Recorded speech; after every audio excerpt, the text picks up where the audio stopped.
I was abused. I was bullied. I faced humiliation in public. People still haven't accepted us.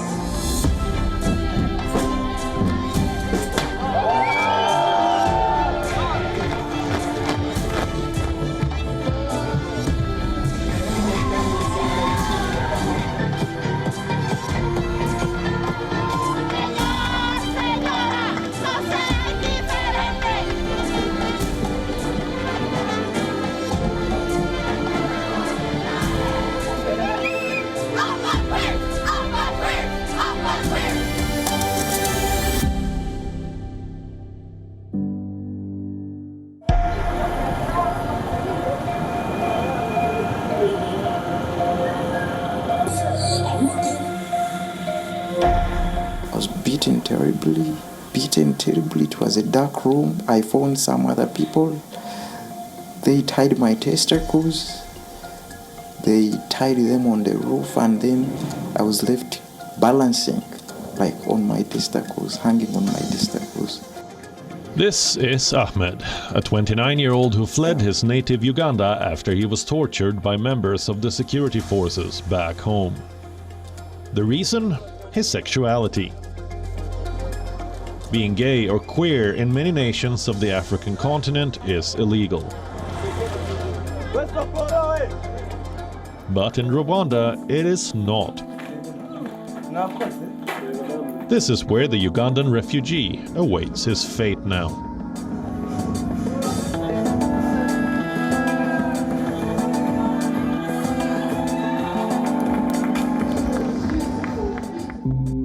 There are 69 countries where homosexuality is criminalized, and nearly half of these are in Africa.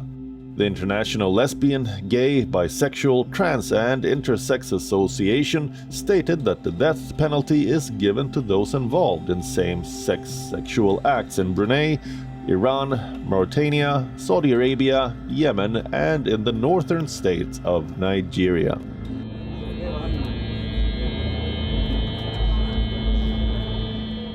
LGBTQ person is abused by other Ghanaians, and this LGBTQ person goes to the hospital, and then the doctor even treats this person. The bill is criminalized in the doctor because this person is an LGBTQ person and you are a doctor and then you have treated the person, so you are in a way also encouraging the LGBTQ community.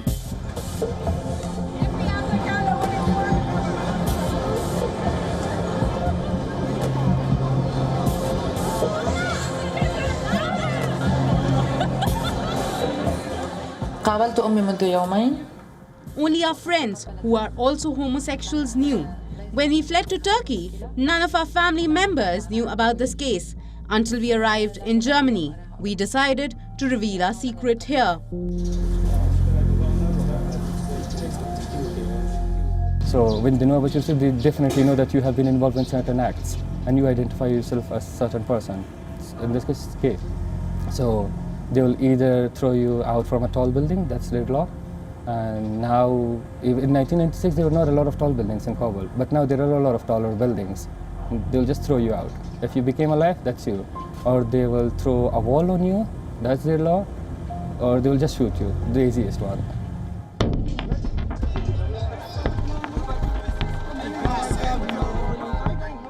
From Congo, I'm refugees, LGBTQI, I'm activist.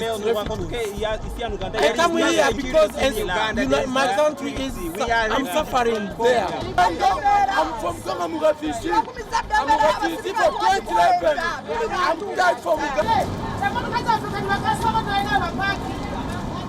I don't see what you have done wrong. That's why I'll keep this flag very high. No matter what they do, I'm here to stay.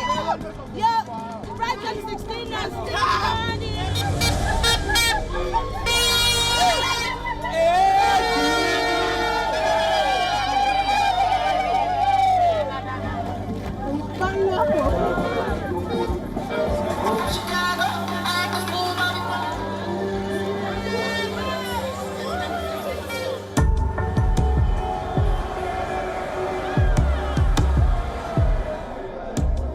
53 years ago, a gay bar in New York's Greenwich Village, the Stonewall Inn, became a flashpoint when the LGBTQ community members clashed with the city's police after they were harassed during a raid on June 28, 1969.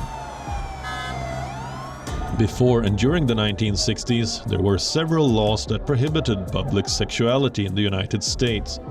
There were restrictions on gays and lesbians meeting and moving around, and raids on their establishments were quite common. In short, they didn't have a voice, but everything changed overnight.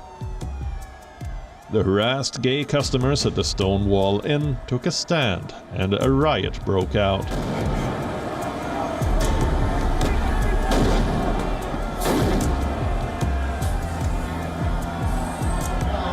Soon, other gay men and women defended these customers and started throwing objects at the policemen. Although the crowd was dispersed at the time, the next night more than 1,000 gay protesters from nearby areas assembled outside the Stonewall Inn. The riots are widely considered as the takeoff point of the gay liberation movement.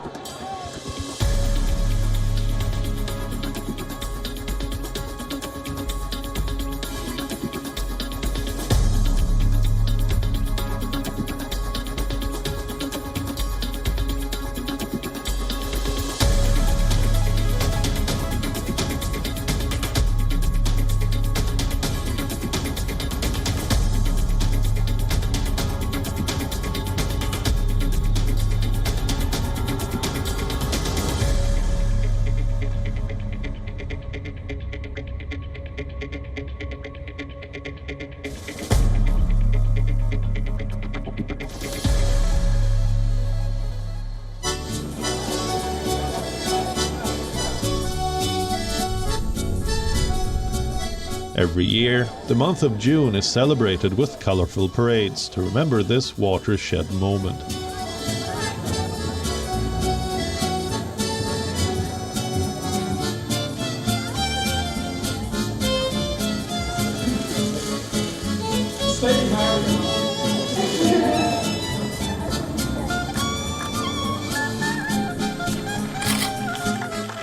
From legalizing same-sex marriage to decriminalizing homosexuality. Thank you so much.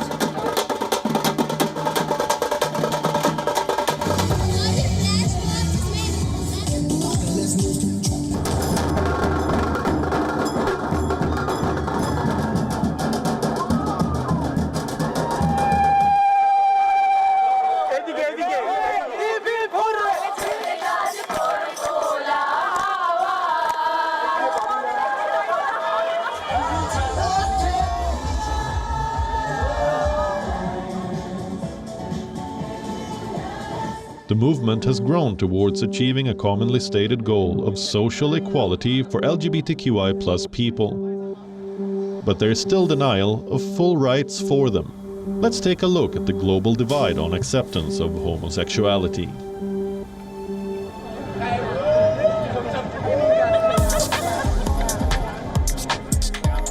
On one hand, the world is witnessing a sea of rainbow-themed products in the month of June.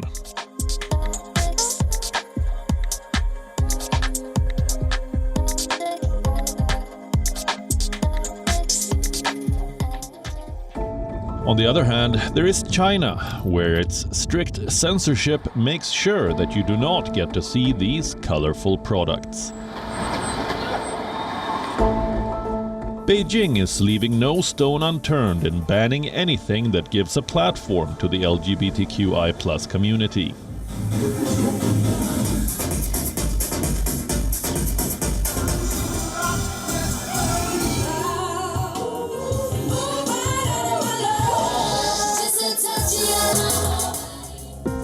Over the years, it has shut down social media forums of multinationals. News media have curbed coverage of gay issues.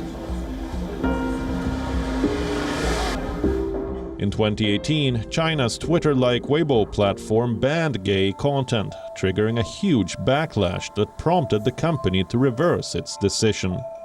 But a new social media crackdown emerged in April amid a cleanup campaign by authorities to erase content that betrayed correct marriage views and ethics.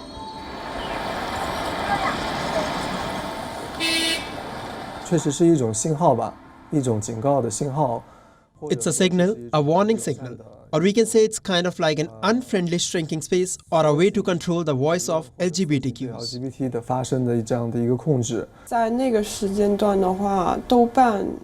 During that time, using social media was the only way for me to understand LGBT. It was my main source of news and gave me a will to continue to live.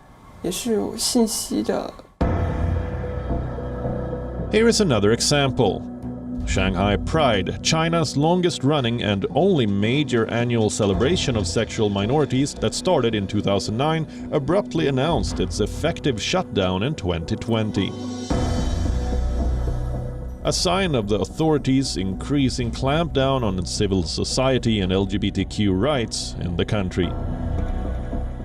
Many people who used to express themselves during this Pride festival were left stranded with their lost identities. I feel the biggest obstacle I encountered was that everybody was questioning me, including relatives, families and friends. Because you know, in China, doing drag is too difficult.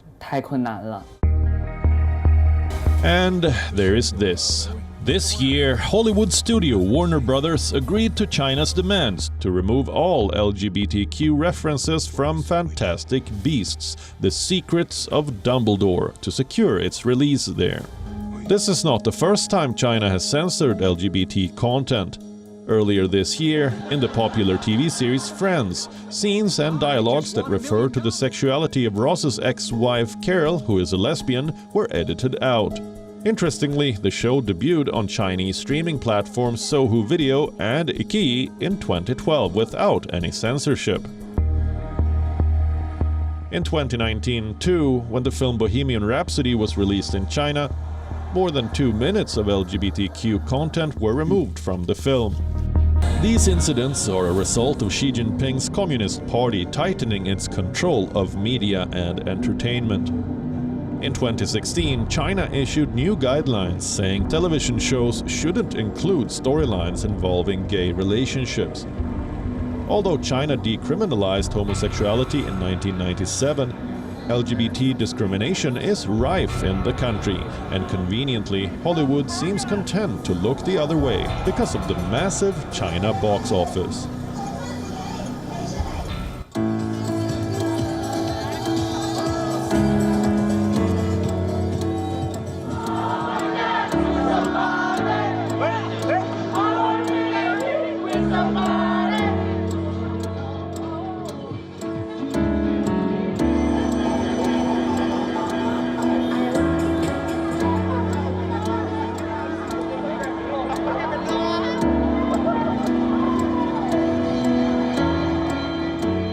On the 5th of June, thousands of members of Thailand's LGBTQ+ community raised rainbow flags in the country's first official Pride parade in almost 16 years, called Naruimit Pride 2022.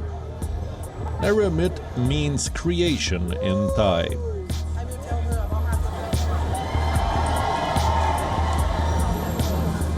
The event was organized by a coalition of non-governmental groups and was supported by the local government for the first time. I think this Pride Parade is a good beginning for the government organizations to start noticing us and to see that we have an agenda, a tight-knitted community that needs support from the government.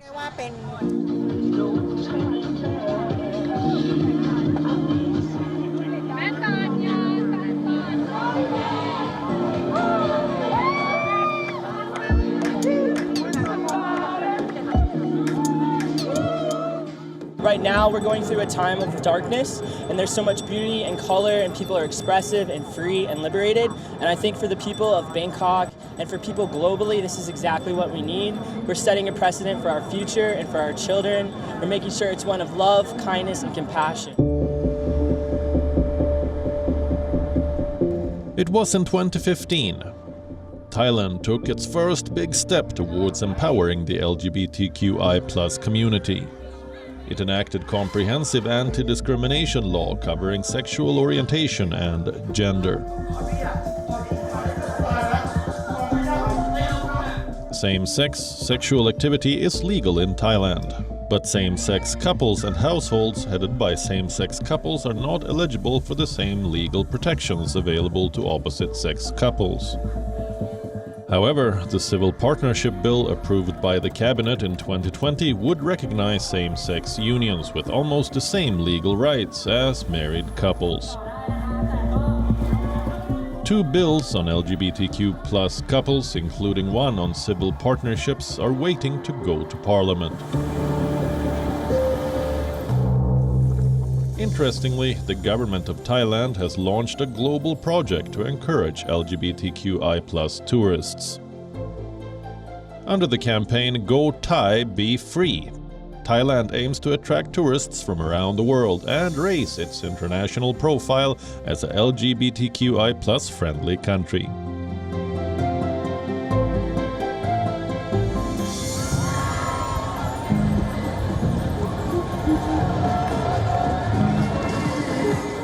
Another country that has been making many efforts to push gay tourism is Israel. Voted by LGBTQI+ community on various travel portals, the country's capital, Tel Aviv, has been acknowledged as the world's most gay-friendly city.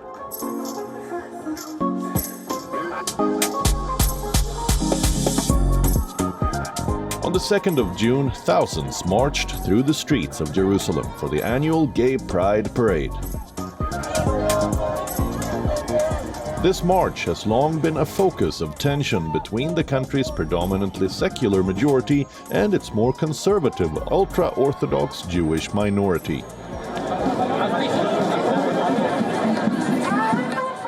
According to Israeli media, organizers of the parade received death threats on Twitter and Facebook. More than 2,400 police officers were deployed to protect marchers and secure the planned route of the parade.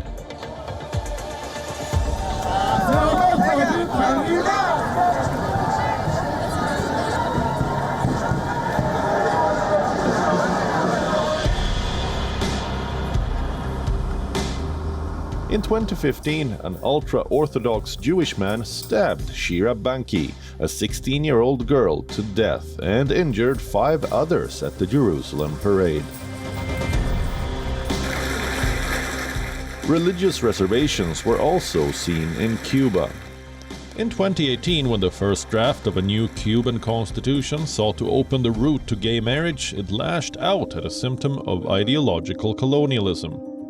The proposal was outrightly rejected. A year later, more than 100 people participated in Cuba's first Pride March in May, although it was unauthorized by the government.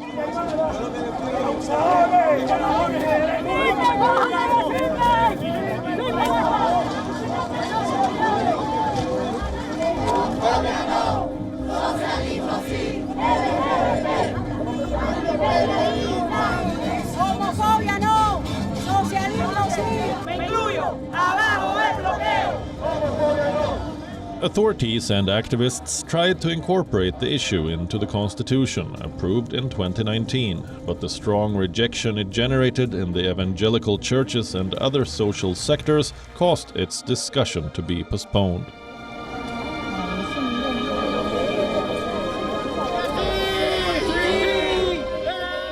This year, all eyes will be on the new family code that is set to replace the current one, which has been in force for 47 years. The text of the new family code, which would allow same-sex marriage in Cuba, is expected to be approved by the National Assembly by the end of 2022.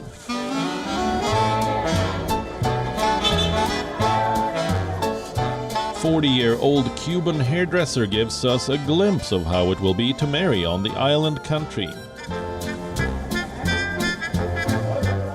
Alfredo dreams of arriving at a church for their wedding in Havana dressed in white.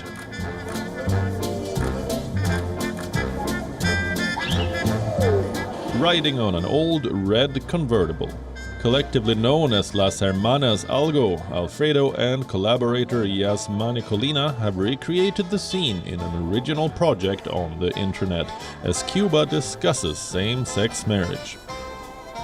I think this is a social concern that already exists, a problem among us gays and homosexuals, lesbians, etc. Within the community that we have long desired equal marriage, that we are advocating for that.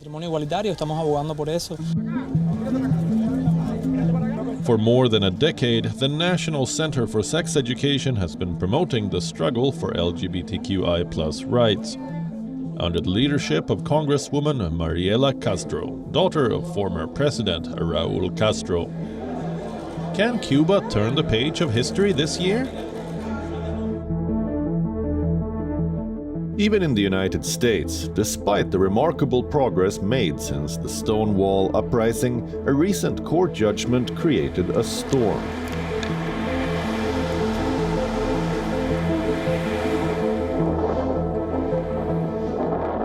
Florida's state senate passed a controversial law banning lessons on sexual orientation and gender identity in elementary schools, a step that hurt the LGBTQI+ community.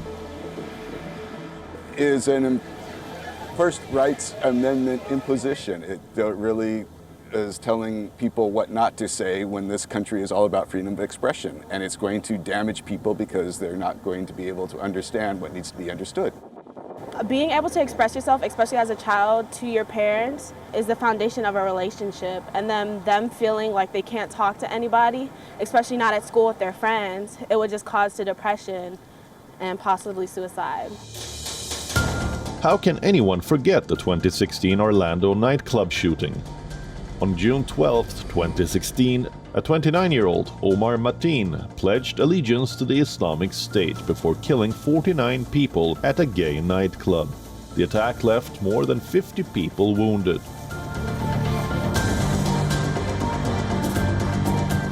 Police officers shot and killed Mateen after a 3-hour standoff.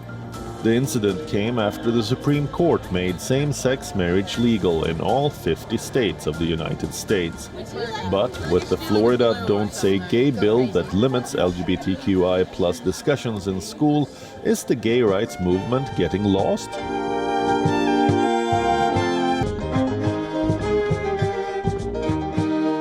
Take back my life song, prove I'm all right song.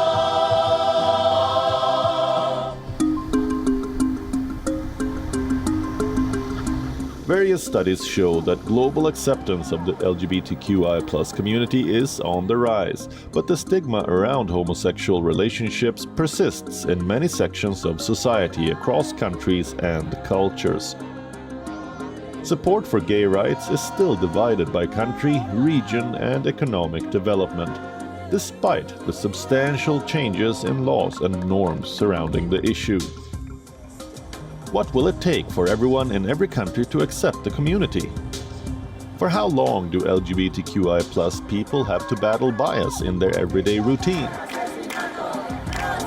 When will this discrimination stop? The community has come a long way, but still have got a long way to go.